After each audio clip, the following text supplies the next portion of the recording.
What's going down, everybody? Welcome back to the Commander Cookout YouTube page. Today, I'm addressing an Ask Me Anything question that came by way of our AMA channel on our Discord. Of course, that's benefit to becoming a patron. You can check out all the benefits at patreon.com/CCO podcast. We very much appreciate all of our patrons right now because we know that there is a little bit of a public health situation and that some people are out of work, and the pledges and the support does keep the content rolling, and it does mean a lot to us. Second of all, huge thanks to all of the new YouTube subs. YouTube watches are all up, I imagine, across the board because people are home doing nothing, sitting watching YouTube in their underwear.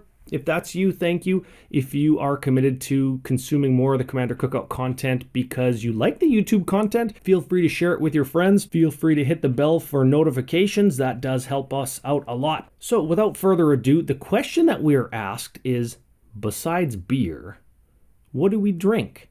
Now, last time when I addressed the nation, I said I was committing to drinking local so I could support local businesses in my area. Before I get to the local beer of choice, though, I do want to share one of my personal favorite import beers. And I know in the past I've been destroyed by members of CCO Nation saying that Moosehead Light Lime is like the worst beer ever, and you're wrong, it's not, it's delicious.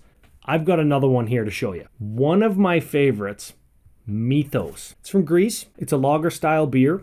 It's got a convenient little tab to pop the top. A little bit expensive in Canada because it is an import from Europe, but if you can find it, I highly recommend it. My local beer of choice, Great Western 016. It's delicious. If you can find this, you're in luck because it's delicious. Canadians will probably have no trouble. If you're visiting Canada after the public health situation has resolved, try a few. It's available probably nationwide, but if you're in Western Canada, 100% you'll be able to find it. Speaking of trying it, this is the last one. Better make sure it doesn't go bad. That might be the second one of the day. Whatever. Okay, on to the good stuff. Besides beer, what do we drink? I've got a few examples of the stuff that I very much like, and I'm going to encourage Brando to do a similar video on his own solo channel. Link to that is in the show notes below. He's got his own project. He's got a couple videos. He is kind of an entertaining guy, and people do love Brando, usually more than they like me. So check him out. First up, a semi-local favorite of mine. This is Crown Royal Rye Whiskey, but this is the Northern Harvest Edition. They started it as a special edition type thing, but because it was so popular and award-winning in Canada, they continued to produce it forever. And it is readily available now, probably throughout Canada, but I know when I've been to the States and found Crown Royal, you can't find this one. So if you want to order some, or once the public health situation is resolved, if you're coming to Canada, Northern Harvest. Now, Northern Harvest is particularly good when mixed with Dr. McKillicuddy's apple pie schnapps. I mix this with tons of stuff: Fireball, tea, Crown Royal, spiced rum, black rum, pretty much everything. Now, this has a lot of sugar added to it, so of course, if you are of the no sugar variety, either because you have the diabetes or for other reasons, maybe stay away. Stick to just this with ice. Or maybe a Diet Pepsi, Diet Coke.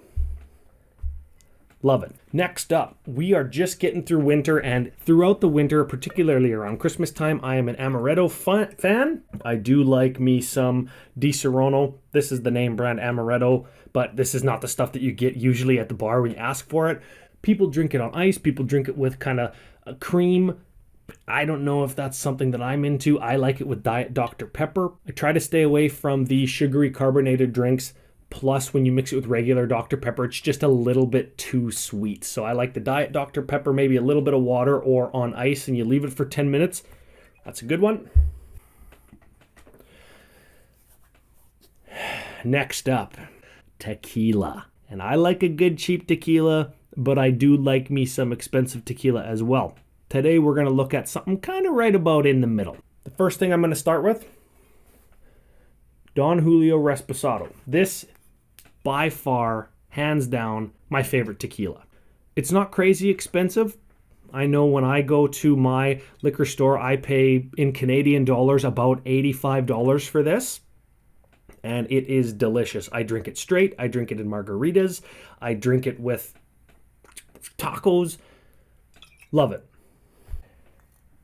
This one, and I can't give you a price on this one because my mom bought it for me, but this is an 1800 Añejo tequila. Essentially, it's just aged in a old dirty used whiskey barrel a little bit longer than a Reposado. So it's a little bit smoother. It's a little bit oakier. If you are on the fence about tequila, but you do like whiskeys, an Añejo might be up your alley because it does taste a little bit more like whiskey than like a traditional tequila. So that's a pretty good arsenal. My final one that I want to show you today that I do share with friends or my dad on special occasions is Enigma Absinthe. Now, this isn't for everybody. Essentially, it's a 69% vodka tea. You can get absinthes that are very floral. You can get them that are very wormwoody, very star anise-y. I don't even know if I'm saying that right. Partially they're flavored with aniseeds, but I do love it.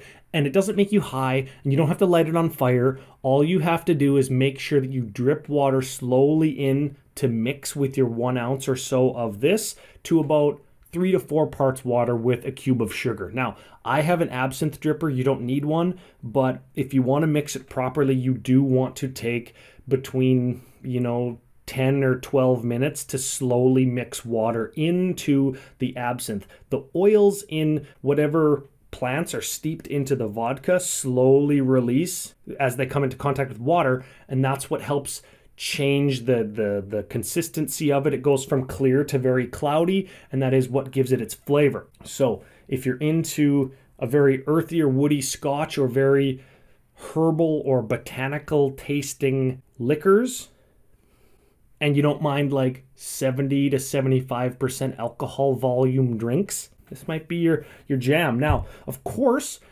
enjoy responsibly whatever you are drinking. Not that really anybody should be going out into public or driving right exactly at this point in time. But of course, we do like to make sure that we tell everybody that and that everybody remains safe. But this is what I drink. This one is fairly local. These ones are tequilas. This I mix with literally everything. And these two I enjoy on special occasions. Maybe to celebrate, maybe during the holidays, and of course, no better time than right now for a local beer.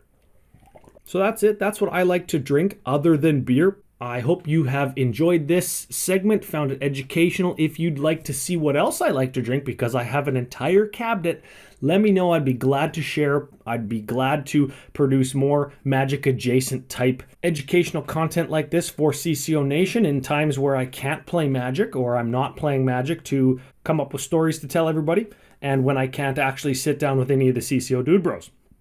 So I will sit here with my other dude bros and make sure to service CCO Nation in whatever way I can. Now, don't forget to like and subscribe the video. If you want more, let me know in the comments. Hit the bell for notifications. Remember to check out patreon.com/CCO podcast for all of the benefits. And of course, at CCO podcast for myself on Twitter, at CCO Brando for Brando on Twitter.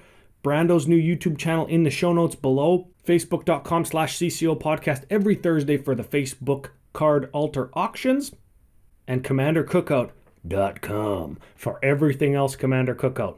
Bye-bye.